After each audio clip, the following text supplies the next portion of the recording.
उधार पैसे देना, जी हाँ दोस्तों, आज की डेट में सबसे बड़ा जोखिम है। जैसा कि आप सोचते हैं कि मैं मेरे मित्र को काम करने के लिए पैसे दे दूं या फिर क्या है मित्र की मदद कर दूं कुछ पैसे देकर, तो ऐसे में हमारे मित्र महोदय क्या है, बुरा मत मानना, काम चले या ना चले उन पैसों के कर्जदार हो जाते हैं। दुर्घटनावश काम नहीं चलता है तो उन्हें देने में भी परेशानी होती है और हम सोचते हैं भाई हमें तो मदद करने के बजाय ठगी का शिकार होना पड़ा। ऐसे में क्या है, आप अपने मित्र को एक छोटी सी सलाह दे सकते हैं।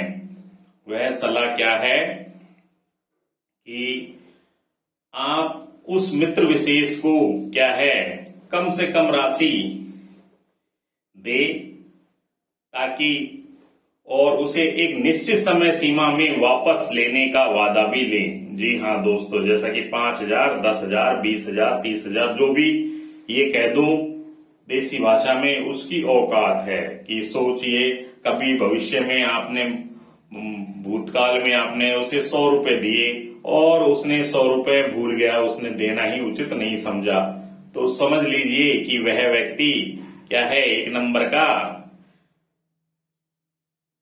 ठग टाइप का है। वह आपको 10-20 हजार रुपए मिलने के बाद एक पाई भी लौटाने वाला नहीं है।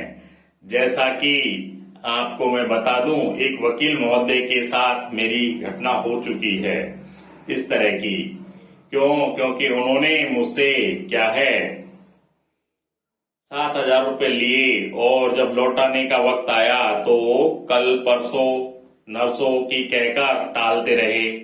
अब जब चूंकि मैं एक अध्यापक हूं और एक निश्चित इनकम होती है मेरे पास, तो मुझे सख्त जरूरत हुई, तो मैंने कहा भाई अब तो मेरे पैसे दे दे।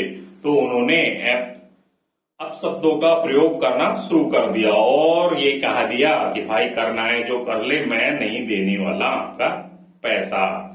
ऐसे में बड़ी विचित्र दुविधा मेरे सामने आ गई कि भाई मैंने तो मदद बतौर पैसे दिए और उन पैसों को क्या है वह व्यक्ति विशेष लेकर बैठ गया और लौटाने के बजाय मुझसे कहने लगा कि आप जो करना है जो कर लीजिए।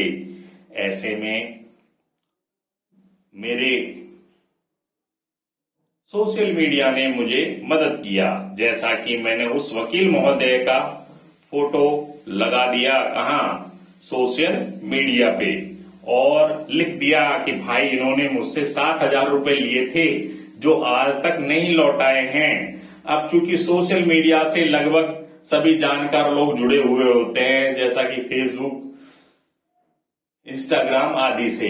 अब जब भी वह उसके नेटवर्क के और मेरे नेटवर्क के लोग उस पोस्ट को देखते तो वो समझ जाते कि भाई इसने तो पहले ही गुरुजी के 7,000 रुपए नहीं दिए, अब मैं दूंगा तो जाहिर है मेरे पैसे भी नहीं मिले।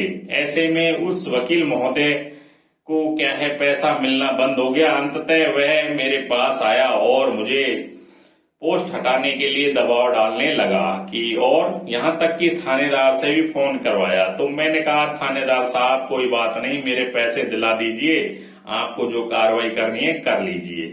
तो इस तरह से बड़ी मुश्किल से ये कह दूं वकील महोदय पैसे लौटाने को तैयार हुए और जब 4,000 रुपए लौटा दिए तो उन्होंने पोस्ट हटवाने के लिए कहा कि भाई बाकी के 3,000 भी दे दूंगा। वो 3,000 रुपए आज तक नहीं मिले हैं। तो आप ऐसी गलती ना करें, किसी भी मित्र भाईबंद रिश्तेदार को पैसा दें तो उसकी क्षमता के अनुसार ही देवें और सबसे पहले उसे कम से कम पैसा